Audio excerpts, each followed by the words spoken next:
আহ আহ বাবা রে, এই বাড়িতে কি আছিস রে বাবা? আমি তোমার কাছে আসছিলাম রে বাবা, আমি কিছু কুরবানির গোস্ত দিবে এ বাবা রে। কে এসেছো আমার দরজার সামনে?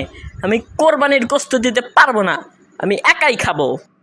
যাও, চলে যাও, দরজার সামনে থেকে চলে যাও। আমাকেই দিতেই হবে বাবা, না দিলে আমি এখানেই বসে পড়লাম। হ্যাঁ, ভিতরে এসে বসে পড়লেন কেন? কাঁধে গন্ধ বের হচ্ছে। আমি যখন ভিতরে এসে পড়েছি রে বাবা, আর কিছু বলো না। আমি এখন তোমাদের টয়লেট খুঁজছি, টয়লেটটা কোথায় আছে বাবা বলো। টয়লেটে যেতে দেবো না মনে করছেন?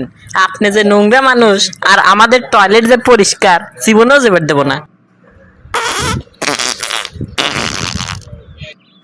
আমাকে কি যেতে দিবে বাবা, নইলে এখানেই কিন্তু শেষ করে দিলাম।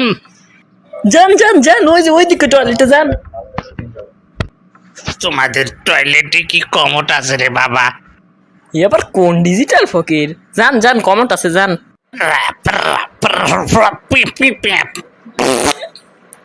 হাই হাই রে, আমি এখন কি করি রে? এ ফকিরটা আমার কমরটা ফাটিয়ে দিল রে। 10 লাখ টাকার কমর লাগাইছিলাম। আহ আহ এদের কমরটা তো বেশ ভালো ছিল, তো পায়খানা তো করেছি, কমর তো একটু কেমন যেন ফেটে গেছে মনে হচ্ছে। এখন কি করি?